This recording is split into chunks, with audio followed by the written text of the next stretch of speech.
이스라엘과 이란이 한국을 주목하고 있습니다. 지금 중동은 다시 불타오르고 있습니다. 이스라엘과 이란의 군사적 충돌은 이미 국지전을 넘어섰고 각국 대사관은 속속 철수했고 민간인들은 연일 피난을 이어가고 있습니다. 그런데 그런 혼돈의 한복판에서 놀랍게도 한국이라는 이름이 양국 언론에 동시에 등장하고 있습니다. 그것도 정치나 무기, 외교와는 전혀 관계없어 보이는 맥락에서 말이죠. 이스라엘 예루살렘 포스트는 말했습니다. 중립도 허용되지 않는 이 전장에 그들은 어떻게 들어온 것인가. 이란 국영통신 IRNA는 또다시 보도했습니다. 우리도 이스라엘도 그들을 배제하지 않았다. 왜인가? 전쟁의 중심에서 한쪽도 의심하지 않는 이방인이 존재한다는 것. 그리고 그들이 양국 모두에게 받아들여지고 있다는 것. 그건 상식적으로 말이 되지 않는 이야기입니다. 그래서 전 세계 외신이 지금 한국을 주목하고 있습니다. 한국은 대체 무엇을 한 것일까요? 그리고 포성이 연일 들려오는 곳에 뛰어든 그들은 대체 누구일까요? 지금 바로 비디오를 재생해 보겠습니다. 저는 아일랜드 더블린에서 활동 중인 프리랜서 기자 에이든 머피입니다.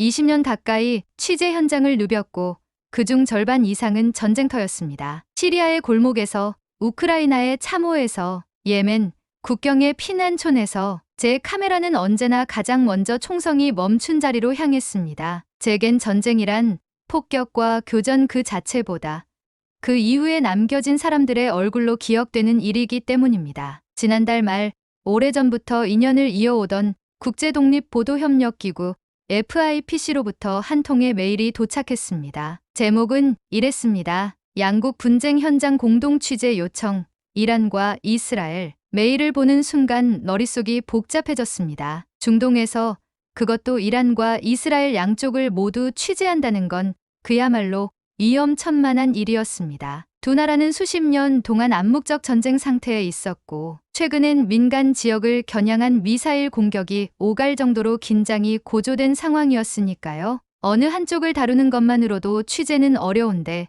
양국을 동시에 취재한다는 건 사실상 불가능에 가까웠습니다. 게다가 신뢰를 찾기도 어렵습니다. 최근 3년간 두 나라를 연달아 취재한 외신 기자는 단 한 명도 없었습니다. 한쪽에 취재 이력이 있는 순간 다른 쪽의 입국은 막히거나 심지어 신변 위협까지 발생하는 일이 있었으니까요. 그래서 처음엔 그냥 메일을 닫으려 했습니다. 그런데 메일 하단에 쓰인 마지막 문장 한 줄이 눈을 멈추게 했습니다. 한쪽만 보는 기자는 편집자일 수는 있어도 역사의 증인은 될 수 없습니다. 그 문장을 읽는 순간 마치 정수리에 찬물을 끼얹은 것처럼 정신이 번쩍 들었습니다. 스스로 수없이 되새겼던 다짐이기도 했거든요. 제가 이 직업을 시작한 이유는 늘 한 가지였습니다. 누구의 편도 들지 않되 누구의 고통도 외면하지 않겠다는 것. 그 다짐을 지키고 싶었습니다. 저는 결국 결심했습니다. 가보자. 누가 보지 않는 전장의 틈을 기록하자고. 장비는 최소한으로 줄였습니다.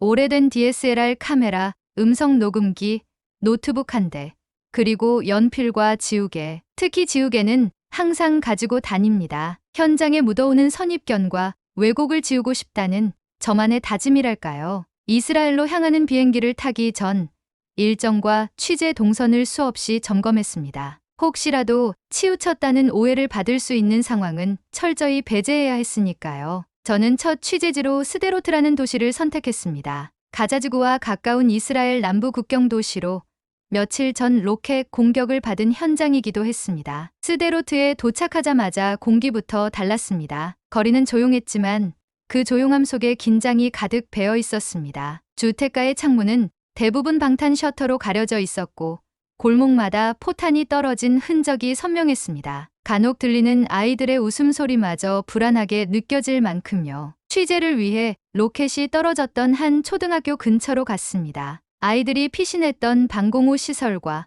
부서진 교실의 잔해를 카메라에 담고 있었죠. 그러다 무너진 학교 옆 공터에 세워진 임시 대피소를 발견했습니다. 파란색 컨테이너 여러 개를 이어 붙인 단출한 구조였습니다. 그런 공간이야 익숙한 일이었지만 입구에 붙은 팻말 하나가 눈을 붙잡았습니다. 코리아 9호소 민간 대피소. 태극기도 한국 정부나 NGO의 마크도 없었습니다. 오직 흰 바탕에 검정 글씨로 간결하게 쓰여 있는 팻말 하나. 왜 하필 한국이지?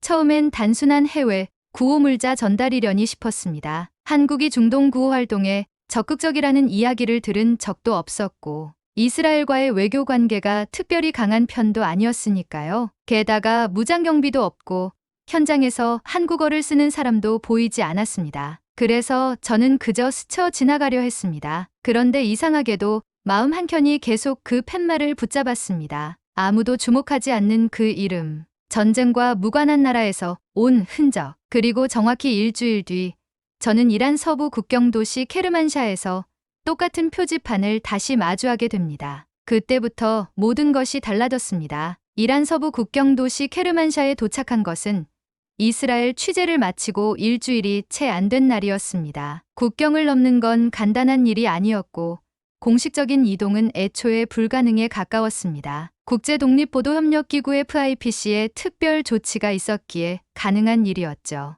이란 내 협력 언론인들을 통해 이동 루트를 조정하고 허가가 떨어진 지역만 순차적으로 취재하는 방식이었습니다. 케르만샤는 이란 서부의 대표적인 접경 도시이자 최근 이스라엘의 공습이 강하게 집중된 지역 중 하나였습니다. 명분은 핵개발 시설 파괴였지만 실제 폭격은 민가 인근까지 퍼졌고 그 여파로 대규모 피난민이 발생한 상태였습니다. 도시 외곽, 반쯤 무너진 마을을 걷다가 저는 다시 그 팻말을 보게 됐습니다. 코리아 9호소 민간 대피소. 그 순간 머릿속이 멍해졌습니다. 스데로트에서 봤던 것과 완전히 같은 형태, 같은 색감, 같은 글씨체, 쓰레기통의 위치마저도 똑같았습니다. 이건 단순한 구호물자 지원이 아니었습니다.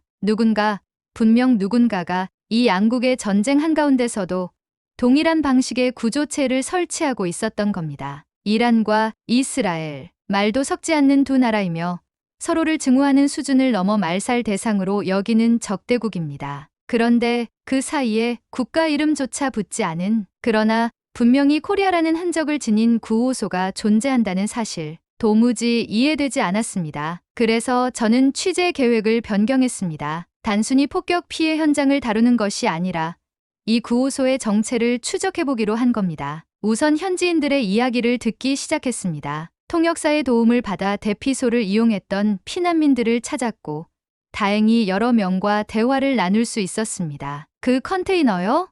처음엔 몰랐어요. 그냥 임시 건물인 줄 알았죠. 근데 그 안에 사람이 있었어요. 말은 거의 하지 않았지만 손짓으로 우리를 받아줬어요. 물도 주고 붕대도 감아주고. 나심의 바크티아르, 40대 여성 피난민. 어떤 나라 사람인지 모르겠어요. 그냥 한국 사람 같았다는 말만 들었어요. 조용하고 사진도 안 찍고 종일 진료만 하던 남자 1명, 주방에 있는 여자 1명, 또 무슨 공구를 들고 돌아다니던 젊은 남자 딱 셋이었어요. 아마들이자 20대 청년. 그들의 말이 맞다면 이 구호소는 단체나 정부 소속이 아닌 개인 혹은 아주 작은 민간 조직이 운영 중인 셈이었습니다. 현장을 직접 찾았습니다. 케르만샤 구호소는 스데로트와 거의 흡사한 구조였지만 내부는 더 정돈되어 있었고 조용했습니다. 그곳을 지키고 있던 중년 남성은 자신을 의료 봉사자라고만 소개했습니다. 국적을 물었을 땐 웃으며 고개를 저었고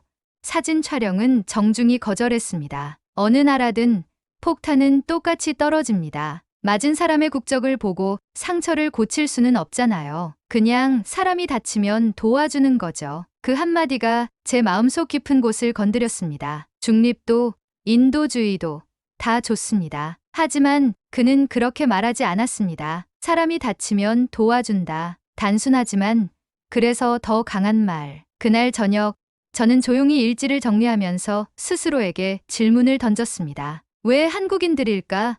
왜 하필 한국? 전쟁도 아니고 자국민도 아니며 미디어도 주목하지 않는 이곳에 왜 이들은 조용히 와 있는 걸까? 다음 날 또 다른 코리아 에이드 스테이션을 찾기 위해 케르만샤 외곽 도로를 따라 이동했습니다. 그 길에서 저는 새로운 단서를 만나게 됩니다. 케르만샤 외곽, 오래된 가옥지대를 지나 다시 한번 폐허 속 대피소를 찾던 길이었습니다. 바닥엔 깨진 유리 조각과 타버린 벽돌들이 흩어져 있었고 초여름 햇살에 눌린 먼지 냄새가 무겁게 깔려 있었습니다. 그날따라 이상하게 마음이 가라앉더군요. 아마 며칠간 본 사람들의 얼굴 때문이었겠죠. 그때였습니다. 작은 길모퉁이에 세워진 컨테이너 건물 하나가 보였습니다. 멀리서도 보일 만큼 또렷한 글씨. 코리아 9호소 민간 대피소. 이제는 익숙할 법도 한데 저는 여전히 그 문장을 볼 때마다 멈춰 서게 됩니다. 이번에도 조용히 문을 두드렸고 잠시 후 문이 열렸습니다. 그런데 그곳에 서 있던 사람을 보는 순간 저는 말을 잇지 못했습니다. 이스라엘 스데로트에서 봤던 그 뒷모습. 그날 9호소에서 붕대를 들고 조심스레 환자의 팔을 감싸던 그 사람. 바로 그 남성이 제 눈앞에 서 있었습니다. 어떻게 이게 가능하죠? 양국의 출입이 철저히 통제되는 지금 스데로트에서 며칠 전 봤던 사람이 이곳이란 땅에 있다니요? 저 혹시 이스라엘에서도? 제가 조심스럽게 묻자 그는 잠시 웃더니 조용히 고개를 끄덕였습니다. 잘못 본 거 아닙니다. 그의 목소리는 낮았고 얼굴엔 피로가 묻어 있었습니다. 저희는 둘 다 봐야 했거든요. 그게 우리가 여기 있는 이유입니다. 그 말을 듣는 순간 저는 무언가 가슴속에서 쿵 하고 떨어지는 느낌을 받았습니다. 누군가가 아니라 바로 그들 자신이 두 나라를 직접 오가며 구호를 하고 있다는 것. 이란에서 한국 사람으로 살고 이스라엘에서도 한국 사람으로 남는다는 건 어떤 의미입니까? 저는 결국 그렇게 물었고 그는 한참을 말없이 있다가 입을 열었습니다. 어느 쪽도 우릴 환영하지 않아요. 처음엔 저희도 이해하려 했어요. 왜 싸우는지, 왜 죽이는지. 그런데 나중엔 그걸 이해하는 게 의미 없더라고요. 그는 조용히 컨테이너 안쪽을 가리켰습니다. 저 안에 누워있는 아이는 이스라엘 공습으로 다쳤어요. 그런데 그 아이의 부모는 이란에서 태어난 팔레스타인계입니다. 이스라엘 국적도 이란 시민권도 없어요. 그냥 여기 살고 있었던 사람들이죠. 우리는 그 아이를 도왔어요. 이유는 단 하나, 그 아이가 살아있어야 하니까. 그 말을 곱씹는데 눈앞이 흐릿해졌습니다. 취재를 하며 참 많은 이야기를 들었지만 이런 말은 좀처럼 쉽게 들을 수 없는 것이었습니다. 이념도 국적도 종교도 모두 비껴간 지점에서 오직 사람만을 바라보는 선택. 9호소 내부엔 간이 진료대 하나, 물통 2개, 그리고 나무 상자 몇 개가 전부였습니다. 그 안에 누워있던 아이는 6살쯤 되어 보였고 팔다리에 붕대가 감겨 있었습니다. 아이의 눈동자는 맑고 조용했지만 어딘가 깊은 피로와 무서움이 가라앉아 있었습니다. 제가 조심스럽게 말을 걸었고 통역을 통해 아픈 데는 없냐고 묻자 아이는 고개를 저었습니다. 그러더니 조용히 제 손을 잡더니 입을 열었습니다. 엄마는 한국에서 왔대요. 그 말을 듣는 순간 저는 온몸이 멈춰버렸습니다. 이 아이가 말하는 엄마는 누구일까? 정말 혈연일까? 아니면 그저 9호소에서 자신을 품어준 한 사람을 그렇게 부르는 걸까? 돌아오는 길, 저는 무너진 건물 앞에 한참을 서 있었습니다. 바람이 일렁이고 먼지가 눈가에 닿는 감촉이 생생했습니다. 그리고 그 순간 아주 또렷하게 떠오른 문장이 하나 있었습니다. 한쪽만 보는 기자는 편집자일 수는 있어도 역사의 증인은 될 수 없다. 이제 저는 알 수 있었습니다. 지금 제 눈앞에서 벌어지는 이 움직임, 이 사람들, 그리고 이 조용한 한국의 자국민들은 이념도 국경도 없이 인류의 이름으로 사람을 살리고 있다는 사실을요. 그날 밤 저는 처음으로 메모장을 덮지 못했습니다. 언제나처럼 노트북 앞에 앉아 하루의 기록을 정리하려 했지만 자판을 두드리는 손이 자꾸 멈추더군요. 이걸 어떻게 쓰지? 코리아 9호소. 처음엔 그냥 평범한 9호소일 줄 알았습니다. 그러나 그곳에 있었던 사람들은 단지 도움을 준다는 수준이 아니었습니다. 그들은 목숨 걸고 현장을 지키고 있었고 한 발만 잘못 디뎌도 정치적 파문이 일어날 땅에서 조용히 그러나 확고하게 사람만을 선택하고 있었습니다. 다음 날 저는 다시 움직였습니다. 이번엔 테헤란 남부 외곽의 하페이에 바자르헤파의 베자 근처에 있는 또 다른 민간 피난소였습니다. 건물 외벽엔 탄흔이 남아 있었고 길 건너편에선 방호복을 입은 사람들이 전쟁 잔재를 치우고 있었습니다. 그리고 어김없이 컨테이너 구조물 하나가 제 시야에 들어왔습니다. 코리아 9호소 민간 대피소. 입구 앞엔 대기줄이 길었고 피난민 중엔 어린이도 많았습니다. 특이한 점이 하나 있었는데 이곳 역시 태극기는 보이지 않았고 한국이라는 단어도 전혀 등장하지 않았습니다. 단지 코리아라는 명칭 하나와 어디서도 본 적 없는 검은 고딕체 표기뿐이었습니다. 저는 주변에서 줄을 서고 있던 가족에게 조심스럽게 말을 걸었습니다. 그들의 말에 따르면 이 구조물은 정확히 어디서 왔는지 모르지만 며칠 전부터 항상 위험 직후에 생긴다고 했습니다. 누가 세우는 건가요? 모르겠어요. 직접 본 적은 없어요. 그런데 한결같아요. 시설도 그 사람들도. 그날 밤 저는 이란에 오래 머물고 있던 현지 활동가와 인터뷰를 진행했습니다. 그녀는 이란 국적이었지만 여러 차례 국경지대에서 인도적 활동을 함께했던 경험이 있었죠. 한국인들이죠. 맞아요. 하지만 자기들이 한국 정부에서 나왔다고 말하지 않아요. 그럼 어디 소속입니까? 소속이 없는 사람들 같아요. 그냥 자기가 할 수 있는 걸 하고 있을 뿐이에요. 그녀는 잠시 생각하더니 이렇게 덧붙였습니다. 제일 놀라운 건요. 이 사람들은 누굴 미워하지 않아요. 누구 편도 들지 않아요. 그냥 다치거나 무너진 그 자리에 있죠. 저는 말없이 고개를 끄덕였습니다. 그녀는 제 노트북을 힐끗 보더니 이런 말도 했습니다. 기자님, 이걸 기사로 쓰시려면 분명한 걸 아셔야 해요. 이 사람들 주목받으려고 하는 거 아니에요. 아마 기사 나가면 어디론가 사라질지도 몰라요. 사라진다. 그 말이 내내 머릿속을 맴돌았습니다. 그들은 왜 정체를 드러내지 않을까? 태극기 하나, 단체명 하나 붙이지 않고 어떻게 이 험한 곳까지 들어올 수 있었을까? 더 근본적인 질문은 왜 이 먼 곳까지 와서 아무런 이름도 없이 목숨을 걸고 사람을 돕고 있는 걸까? 다음 날 저는 다시 움직였습니다. 이번엔 이스라엘로 돌아갔고 국경지대에서 한 발짝 물러난 어느 지역 피난소에 갔습니다. 그리고 거기서 또 하나의 힌트를 발견했습니다. 휴지통 옆 접이식 책상 위에 놓여있던 작은 상자 하나. 아무도 관심을 갖지 않는 그 박스 위에 연필로 적힌 메모 한 줄. 당신은 몰라도 됩니다. 우리는 당신이 살아있기만을 바랍니다. 누구의 글씨였을까? 그 문장이 왜 그렇게 따뜻하게 느껴졌는지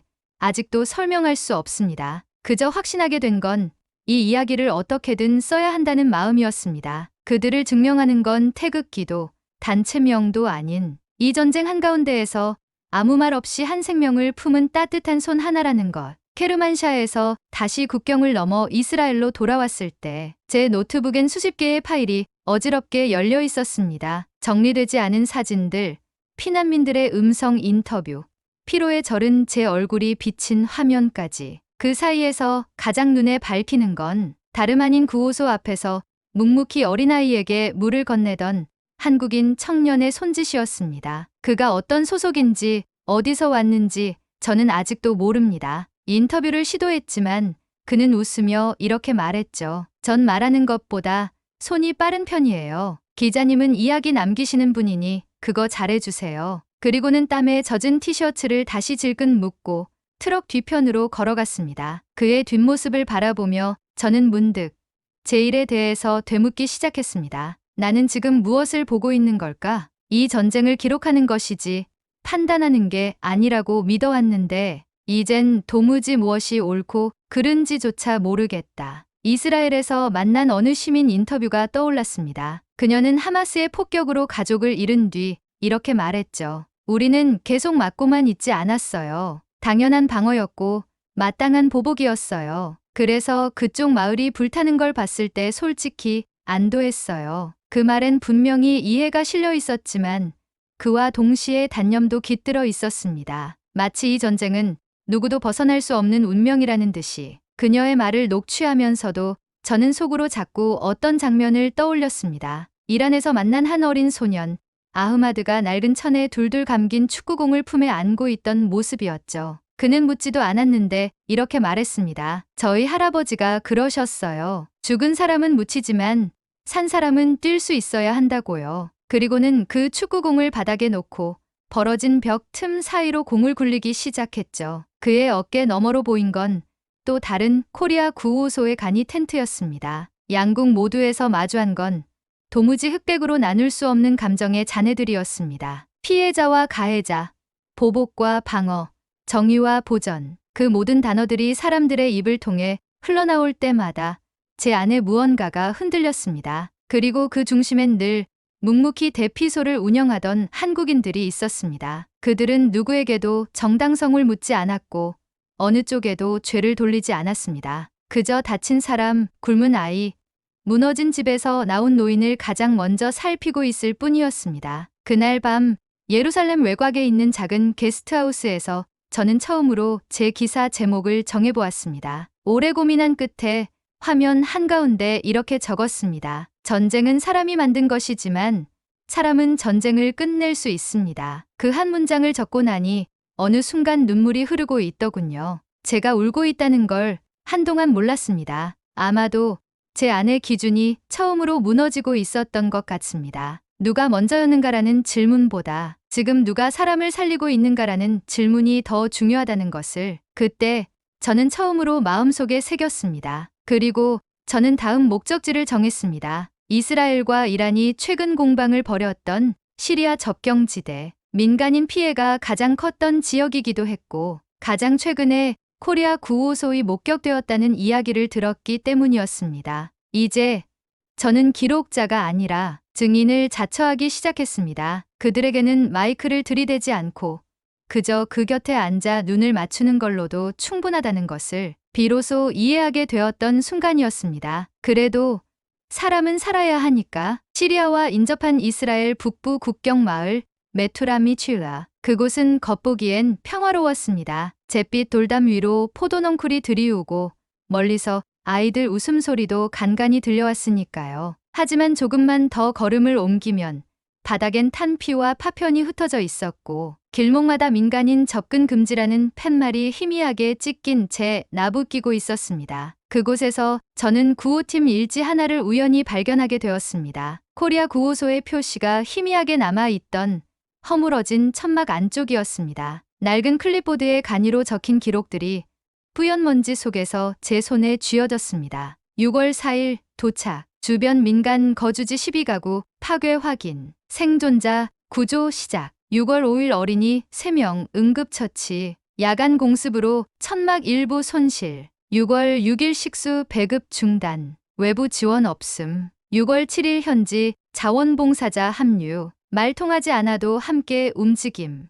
6월 8일 탈진으로 2명 쓰러짐, 교대 불가능, 6월 9일 마지막 기록, 남은 물 3리터, 약품 없음. 그래도 사람은 살아야 하니까 이 일지를 읽는 동안 저도 모르게 숨을 삼켰습니다. 이 기록은 감정이 아니었고 문장이 아니었고 절박함 그 자체였습니다. 이곳을 지키던 이들이 누구였는지 지금은 어디 있는지 저는 아직도 모릅니다. 하지만 그들의 마지막 문장 사람은 살아야 하니까 그 한 줄이 저를 무너뜨렸습니다. 그날 저는 한 이스라엘 병사와 우연히 눈이 마주쳤습니다. 그는 국경 수색 임무 중이었고 저를 향해 고개를 숙인 뒤 조용히 말했습니다. 며칠 전에 어떤 동양인 남자가 부상병을 업고 뛰어가는 걸 봤어요. 폭발음도 총성도 무시하고 그냥 달리더군요. 미쳤다고 생각했어요. 근데 그 사람 눈을 보니 그게 맞더군요. 그 미친 짓이. 그는 제게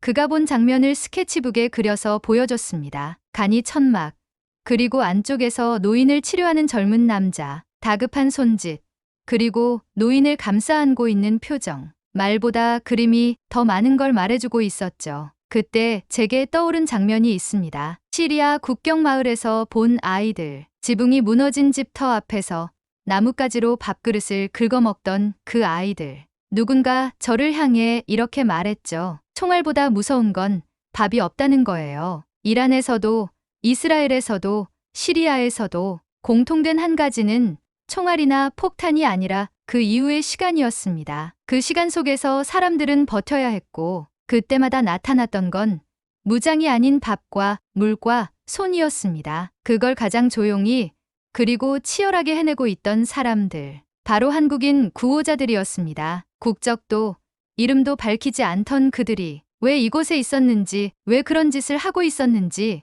아직도 알지 못합니다. 하지만 한 가지는 분명했습니다. 누군가의 명령이 아니라, 누군가의 전쟁이 아니라 그저 사람은 살아야 하니까 라는 단순한 이유 하나로 그들은 자기 나라의 전쟁도 아닌 곳에서 자기 가족도 아닌 사람을 위해 몸을 던지고 있었습니다. 그날 밤 저는 처음으로 노트북을 덮었습니다. 기사를 쓰기엔 아직 제 마음이 따라오지 못했습니다. 대신 저는 그날의 일지를 조용히 접어 제 가방 맨 안쪽에 넣었습니다. 그건 이제 기록이 아니라 증거였습니다. 이 전쟁 속에서 사람을 선택한 자들이 정말 존재했다는 것을 증명하는 단 하나의 문장. 그래도 사람은 살아야 하니까. 이란 서부 국경지대, 정확히 말하면 케르만샤 컬만샤 외곽의 한 시골 마을, 지도에도 표시되지 않은 작은 공동체였습니다. 이곳은 불과 보름 전 이스라엘의 공습으로 큰 피해를 입은 지역이었습니다. 저는 이란 외무부 산하 언론통제부에 제안된 허가를 받아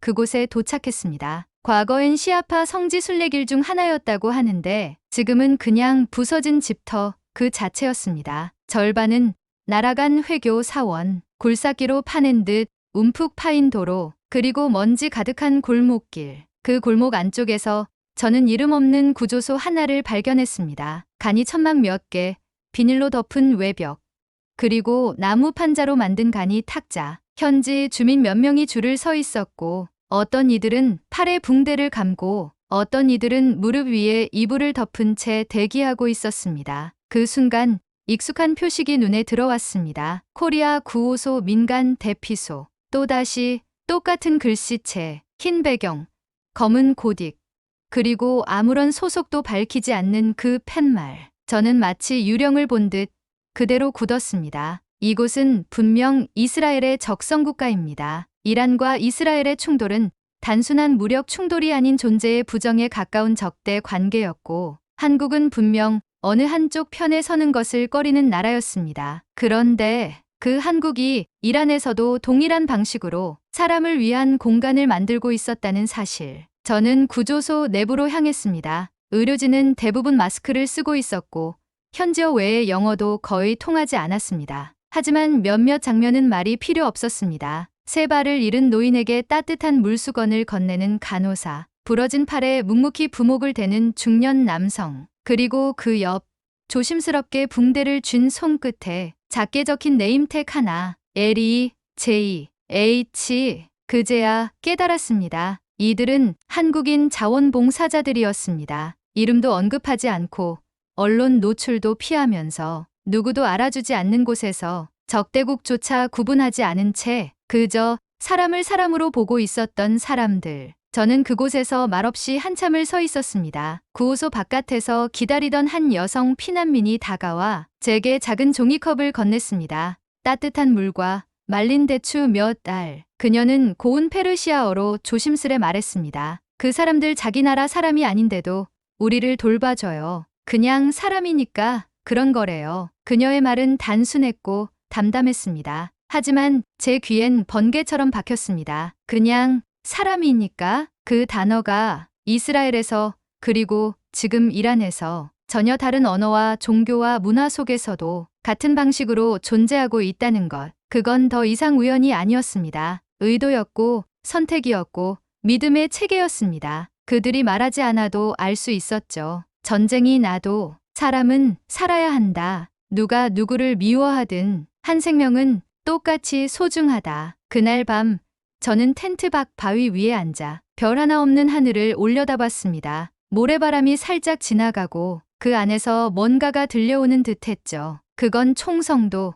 고함도 아니었습니다. 그건 분명히 사람을 향한 조용한 다짐이었습니다. 그리고 그 다짐이 제가 앞으로 쓰게 될 이야기를 완전히 바꿔놓을 거라는 것도 그 순간 저는 알 수 있었습니다. 다음날 새벽 저는 그 구호소 앞에서 다시 그들을 기다렸습니다. 전날 본 L-E, J, H 라는 이름표를 단 남성. 그는 누구인지, 왜 이곳에 있는지, 어떻게 이란과 이스라엘이라는 양극단에서 똑같은 일을 하고 있는지 물어야 할 질문이 너무 많았기 때문입니다. 그는 오전 7시쯤 구호소로 들어가기 위해 도착했습니다. 작은 백팩을 메고 흔들리는 천막 지퍼를 열기 직전에 제가 말을 걸었습니다. 실례합니다. 기자입니다. 잠깐 말씀 나눌 수 있을까요? 그는 처음엔 멈칫했지만 이내 고개를 끄덕이며 구호소 뒤편의 작은 언덕길로 저를 이끌었습니다. 그의 이름은 이재훈. 한국에서도 의료인으로 오랫동안 활동하다가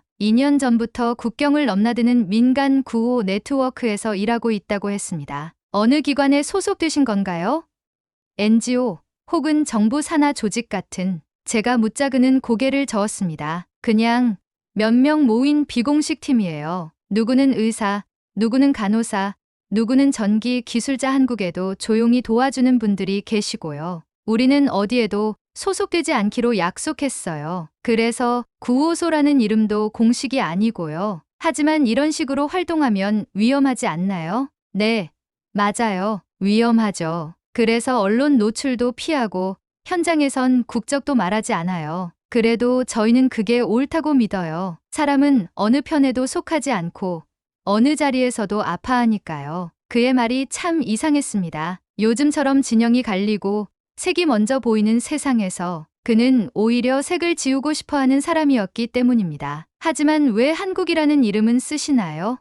구호소에선 굳이 그 표기를. 그러자 그는 웃으며 말했습니다. 어디서 왔느냐 보단 어디서 배웠느냐가 중요하다고 생각했어요. 저희가 이런 일을 하게 된 건 한국이라는 나라 안에서 자라며 배운 마음들 때문이에요. 어떤 마음이요? 그는 잠시 침묵하다 이렇게 말했습니다. 누군가를 도울 땐 물어보지 말라는 마음이요. 어디 출신인지, 왜 거기 있는지, 뭐 하는 사람인지 묻기 전에 지금 고통스럽냐고 그걸 먼저 물어보라는 가르침이요. 그 말에 저는 목이 메었습니다. 제가 전쟁터에서 만나온 수많은 NGO, 구호팀, 국제기구들이 있었지만 이토록 조용하게 그러나 단호하게 말하는 이들은 처음이었습니다. 그 순간 그가 조용히 가방을 열고 낡은 종이 한 장을 꺼내 제게 건넸습니다. 이거 그냥 혼자 적은 메모예요. 누가 보라고 만든 건 아닌데 당신이 기자라니까 혹시라도 도움이 될까 해서. 그 종이에는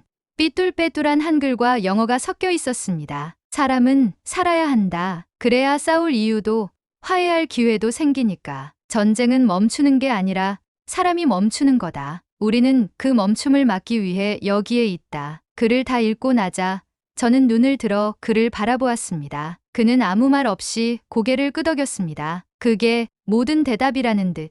그날 밤 저는 다시 노트북을 열었습니다. 이번엔 전쟁의 전략이나 피해 수치를 적는 게 아니라 이재훈이라는 사람의 이름을, 그 안에 담긴 수많은 무명의 마음들을 적기 시작했습니다. 그리고 깨달았죠. 내가 지금 쓰고 있는 이 이야기는 전쟁이 아니라 사람에 관한 이야기라는 것. 이튿날 아침 저는 이재훈 씨가 이끄는 한국 구호팀의 활동에 직접 동행했습니다. 구호소는 겉보기엔 조용했지만 그 내부는 마치 하나의 작은 사회처럼 치밀하게 운영되고 있었습니다. 그들은 아침 8시마다 회의를 시작했고 의료식 사정비 아동케어 담당으로 나뉜 구성원들은 철저히 자신들의 역할을 나누고 있었죠. 하지만 제가 놀란 건 그들의 활동 방식이었습니다. 단순히 붕대를 감고 밥을 나누는 것이 아니었습니다. 그들은 피난민 한 명의 이름을 직접 불렀고 말을 못 알아듣는 노인에겐 손짓과 미소로 소통했고 아이들의 그림을 벽에 붙여주며 여기가 내 방이야라고 말해주었습니다. 이 공간은 피난소라기보다는 작은 마을에 가까웠습니다. 한 이란인 중년 남성은 제게 속삭이듯 말했습니다. 난 처음에 여기가 병원인 줄 알았어요. 그런데 지금은 여기가 제일 안전한 집 같아요. 그 말을 듣고 나니 어쩐지 이해가 됐습니다. 여긴 무기나 철조망이 만든 안전이 아닌 사람이 사람을 보호하는 안전이 존재하고 있었거든요. 저는 한 아이의 손을 잡고 다니는 간호사에게 다가가 물었습니다. 이렇게까지 하려면 솔직히 힘들지 않나요? 그녀는 잠시 고개를 갸웃하더니 이렇게 말했습니다. 전쟁이 사람을 무너지게 만들잖아요. 우린 그 무너진 사람들에게 다시 살고 있다는 감각을 주고 싶어요. 살아있다는 건 숨 쉬는 게 아니라 누가 나를 불러주는 거잖아요. 그 말이 머릿속에서 오래 남았습니다. 살아있다는 감각이라니. 그건 기자로서도 인간으로서도 거의 들어본 적 없는 말이었습니다. 그날 오후 구호팀은 인근 마을로 출장을 나갔습니다. 폭격을 피하지 못한 지역이었고 다친 사람들은 가까운 의료시설조차 없던 상황이었습니다. 차량 이동이 어려운 골목은 도보로 약을 들고 이동했고 일부 한국인 기술자들은 고장난 우물펌프를 손봤습니다. 현장에 도착했을 때 한 노인은 울먹이며 말했습니다. 우리한테 필요한 건 물과 약이 아니라 당신들이 왔다는 사실 그 자체입니다. 저는 그날 일기장에 이렇게 적었습니다. 구호는 동사가 아니라 존재 그 자체다. 그들이 여기에 있다는 사실이 곧 이 사람들에게 살아야 할 이유가 된다. 이란이라는 나라, 이스라엘과 대치하며 국제사회의 시선을 받고 있는 그 땅 위에서 한국인들은 아무 깃발도 없이 자기 얼굴도 가리지 않은 채 조용히 사람을 살리고 있었습니다. 그날 밤 구호소 천막 밖에 혼자 앉아 별을 바라보았습니다. 총성은 들리지 않았지만 여전히 하늘은 무거웠습니다. 하지만 제 안에선 조금 달라진 감각이 있었습니다. 이 땅 위에서 살아남은 수많은 피난민들처럼 저 역시 누군가의 이야기로 다시 살아나고 있다는 느낌. 그리고 그 이야기를 제대로 세상에 전해야겠다는 묵직한 책임감. 살아야 한다는 것, 그건 단지 호흡을 유지하는 상태가 아니라 누군가가 내 이름을 불러주고 내가 존재한다는 걸 느끼게 해주는 것이라는 걸 저는 이날 처음 배웠습니다. 그날 밤 구호소 안쪽 식당 겸 쉼터에서 간단한 식사를 함께하며 이재훈 씨에게 조심스레 물었습니다. 이렇게까지 하는 이유가 뭡니까? 누군가 시켜서 하는 일은 아닌 것 같아요. 이재훈 씨는 뜨거운 국밥을 한 입 삼킨 뒤 젓가락을 내려놓고 조용히 말했습니다. 전 이스라엘도 이란도 잘 모릅니다. 그저 어디서든 누가 다쳤다고 하면 몸이 먼저 반응해요. 예전에 제 아버지가 그런 분이셨어요. 한국에서도 대피소 만들고 헌혈하고 겨울이면 연탄 배달 다니셨죠. 그게 저한테 자연스러운 거예요. 이게 좋은 일이 아니라 그냥 당연한 일처럼요. 저는 물었습니다. 언제부터 여기에 계셨죠? 2달 조금 넘었어요. 예루살렘 쪽에 있다가 라말라 지나서 여기까지 왔죠. 이란도 2번 들어갔다가 나왔고요. 전 놀랐습니다. 이미 양쪽을 다 경험한 이들이었고 그 어느 공식 구호기관도 감히 들어가지 않는 지역까지 발길을 옮겨온 사람들이었던 겁니다. 그래도 이름이라도 알려야 하지 않나요? 기록이라도 남겨야 사람들이 알죠. 그러자 그 옆에 있던 한 여성, 현장에서 주로 통역과 아동심리 치료를 맡고 있던 박예은 씨가 조용히 웃으며 말했습니다. 저희 일부러 이름 안 밝히는 거예요. 뉴스에 나가도 기사에도 안 나와요. 그게 저희 방식이에요. 왜요? 이름이 알려지면 누군가 국가의 메시지라고 착각할 수 있잖아요. 우린 그런 거 아니에요. 누굴 위한 것도 누가 시켜서도 아니고 단지 사람을 살리고 싶은 마음뿐이니까요. 그 말이 마음에 깊이 남았습니다. 이란에서 처음 봤던 대피소 표지, 코리아 9호소이라는 네 글자가 이제는 단순한 국가명 이상의 의미로 다가오기 시작했죠. 한국이라는 이름이 아니라 사람이라는 단어를 담아낸 하나의 상징. 그날 밤 잠자리에서 저는 오래전 기억을 떠올렸습니다. 시리아 내전 초기에 만난 한 소녀가 있었죠. 그 아이는 마지막으로 이런 말을 했습니다. 우린 이름도 없이 죽어요. 그냥 시체 번호로 남아요. 그리고 지금 한국인들은 자신의 이름조차 드러내지 않은 채 그 아이들의 이름이 되어주고 있었습니다. 피난민 기록표의 이름란에 박예은이 아닌 코리아라고 쓰인 걸 보면서 그 의미를 다시 한번 되새겼습니다. 그들은 어느 정부도 어떤 단체도 대변하지 않았습니다. 다만 폭격이 지난 자리에서도 사람은 살아야 한다는 것, 그 진실 하나만을 지키기 위해 존재하는 사람들이었습니다. 그들의 이름은 중요하지 않았습니다. 오히려 이름 없이 일하는 그 익명성 속에 더 진한 인간의 존엄이 숨어 있었습니다. 저는 노트북을 열고 이렇게 적었습니다. 가장 조용한 곳에서 가장 큰 사람이 존재하고 있었다. 그는 자신의 이름보다 타인의 고통을 먼저 불렀다. 이름이 없는 사람들. 하지만 누구보다 기억될 사람들이었다. 그날은 9호소 마지막 일정이 있는 날이었습니다. 이스라엘 남부 아슈켈론에서 이란 케르만샤까지 이어진 제 취재 여정도 거의 마무리 단계에 접어들고 있었죠. 구호팀은 피난민 가족들을 새로운 임시 거주 지역으로 옮기는 작업에 들어갔습니다. 제 차는 그들의 차량 행렬을 따라 느릿하게 이동 중이었고 차창 밖으로는 모래바람 사이로 멀어져가는 임시구호소 컨테이너들이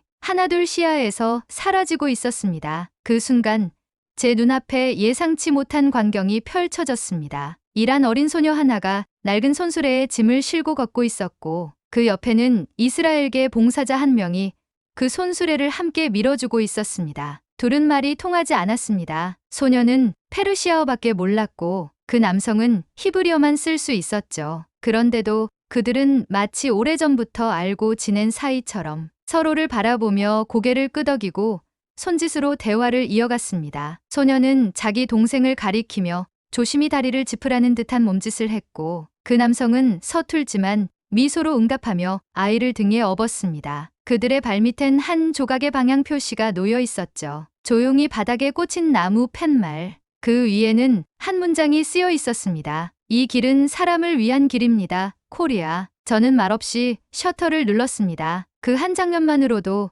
이 여정을 설명할 수 있을 것 같았거든요. 종교도 다르고 언어도 다르고 지금껏 서로를 적으로 여겨왔던 나라 사람들 사이에 누군가 아주 조용히 그 경계 사이에 사람이라는 다리를 놓고 있었던 겁니다. 돌아오는 차량 안에서 구호 활동을 마친 봉사자 몇 명이 조용히 가방을 정리하고 있었습니다. 누구도 큰 소리를 내지 않았고 누구도 우리는 이만큼 했다는 식의 말을 하지 않았습니다. 그저 하나같이 조용한 손놀림과 누군가를 떠올리는 듯한 눈빛만 남아 있었죠. 저는 그 순간 깨달았습니다. 이 사람들에게 구호는 어떤 성취도 아니고 박수 받을 행위도 아니라는 걸요. 그저 사람이니까 한 일이었습니다. 피를 나눈 것도 같은 언어를 쓴 것도 아니지만 전쟁 중에도 사람은 살아야 한다는 것, 그 한마디를 믿었기 때문입니다. 아무도 이들의 이름을 묻지 않았지만 아무도 이들을 잊을 수는 없을 겁니다. 지워지지 않는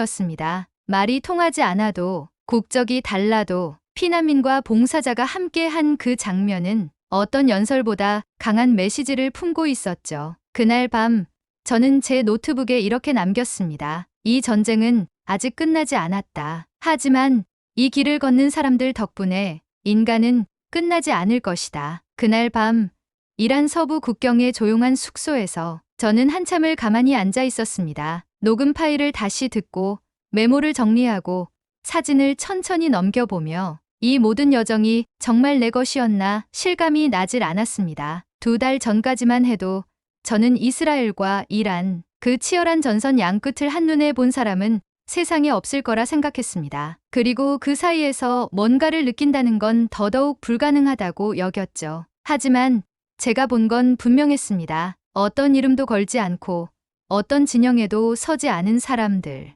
그리고 그들이 가장 치열한 전장 한복판에 사람은 살아야 한다는 문장을 묵묵히 적어내고 있었다는 것. 어느 나라 정부도 아니고 어떤 이념도 들이밀지 않은 채 다만 사람이라는 이유로 움직이는 누군가가 이 땅 위에 존재하고 있었습니다. 그리고 그들의 흔적엔 늘 같은 이름이 남아 있었죠. 코리아. 처음엔 단지 나라의 이름인 줄 알았습니다. 하지만 지금은 압니다. 그 이름은 단순한 국적이 아니라 선택의 방식이었습니다. 침묵을 선택한 사람들, 박수를 원하지 않은 손, 증오에 맞서 증오하지 않는 얼굴. 그 모든 걸 가능케 한 건 한국인들이었고 그들이 만들어낸 건 구호소가 아니라 길이었습니다. 한쪽에선 공습 사이렌이 울리고 다른 쪽에선 탄피가 나뒹구는 세상 한가운데 그 길은 말없이 사람을 사람에게로 이어주고 있었습니다. 이제 저는 이 이야기를 정리해서 전 세계 독자들에게 보내려 합니다. 제 이름이 아닌 그들의 이름으로 쓰인 기록을 남기고 싶습니다. 혹자는 말하겠죠. 기껏해야 작은 구호 활동이고 전쟁의 판도를 바꾸는 일은 아니라고. 하지만 저는 압니다. 사람 하나를 살린 마음은 언젠가 세상을 바꾸는 단초가 된다는 것을. 그리고 바로 그런 마음이 바로 그 길 위에서 한국인들의 조용한 손끝에서 피어나고 있었습니다. 마지막으로 제가 찍은 한 장의 사진을 꺼내봅니다. 철조망 너머 무너진 도시를 배경으로 한 이란 소년과 이스라엘계 봉사자가 서툰 손짓으로 서로에게 물을 건네던 순간 그 사진 아래 저는 이렇게 적었습니다. 국경도 언어도 종교도 사람을 나눌 수는 없다. 우리가 만든 가장 따뜻한 무기는 바로 그 믿음이다. 그렇게 저의 마지막 문장이 완성되었습니다. 그리고 저는 오늘도 그 문장을 믿기로 했습니다. 오늘의 이야기는 여기까지입니다. 여러분은 어떻게 느끼셨나요? 여러분의 생각과 마음속 울림을 댓글로 남겨 감동 비디오의 마지막을 장식해주세요. 여러분의 댓글 하나하나가 영상을 제작하는데 큰 힘이 됩니다. 그리고 오늘의 사연이 따뜻하게 다가오셨다면 구독과 좋아요도 잊지 말아주세요. 다음엔 더 깊은 감동과 더 진한 이야기로 찾아뵙겠습니다. 함께해 주셔서 진심으로 감사합니다.